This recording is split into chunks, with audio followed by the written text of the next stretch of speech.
Hi everyone, Mr. Powell here for Noble World.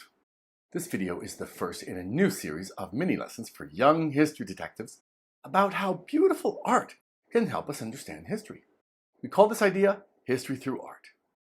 To introduce history through art, I want to start by showing you the first photograph ever taken of an American president. His name was John Quincy Adams. In case you were wondering, Adams was the 6th president of the United States. That means there were 5 presidents before him, but no photographs of them. Here's another photograph of someone who became president that you might recognize. If you want a hint, here's what he looked like later when he became president, with his unique style of beard. Do you know who it is now? If you said Abraham Lincoln, you're right. This picture was taken when he was younger, before he became the 16th president. But what about the first president? Do you know who that was? Here's a painting of him. His name is George Washington. This portrait of George Washington is a painting, not a photograph, because photography hadn't been invented yet when George Washington was president. So how do we know what he looked like? How do we know what anything or anyone looked like more than 200 years ago?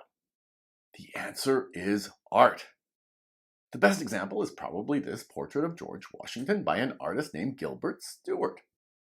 Washington is shown standing next to a desk with pen and papers. It all looks pretty realistic, as people would say. Something is realistic when it looks like the real thing. In other words, when it looks like it could have been there if you took a photograph. But this example shows us something special about what artists can do that photographers cannot. Artists can do more than show us what someone looked like in, quote, real life. They can tell us a story about that person at the same time.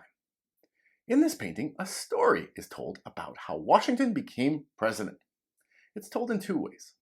First, he is holding a sword. Do presidents do that? Of course not. The job of a president definitely does not involve any sword fighting. So why is Washington holding a sword? It's a reminder to us that George Washington had been a warrior before he was president.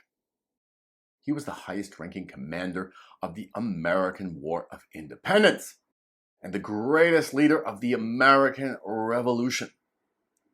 Here's the greatest example of a painting that shows Washington in action. It's called Washington Crossing the Delaware.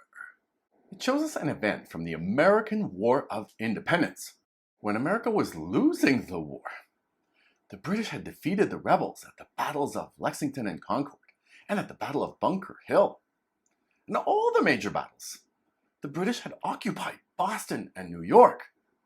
Washington had to retreat because he didn't actually have an army. He had a militia, which means regular people, not professional soldiers. Notice how most of the people in the painting don't have uniforms. Everybody was very discouraged at this point in 1776. America had declared independence, but as I said, it was losing the war. Washington needed to do something dramatic to inspire his men, or they might give up, and America would never really be born. There was a camp of German mercenaries, soldiers who were paid to fight for Britain, on the other side of the Delaware River from Washington's forces. So, on Christmas night, when the soldiers would normally relax, Washington attacked. He crossed the Delaware to the German side and won an inspirational battle. That's what this painting shows us. A hugely important inspirational moment when America's fate was uncertain. But its greatest commander did something daring, and a new future became possible. It's not just the opposite shore that Washington is looking towards. He's looking towards the future.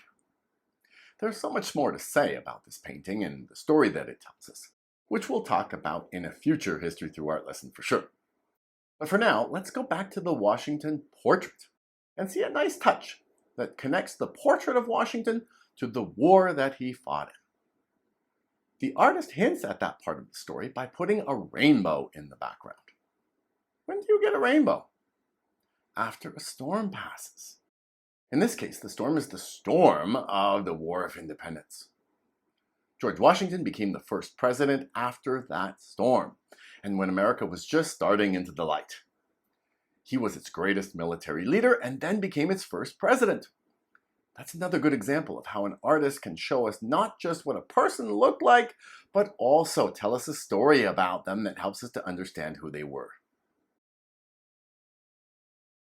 In our next video of History Through Art, we'll explore an amazing example of the power of art to tell us a story. It's the famous painting called Bonaparte Crossing the Alps. And then we'll talk about another great hero, a little girl named Ruby Bridges. See you soon, and don't forget to come visit us at Noble World.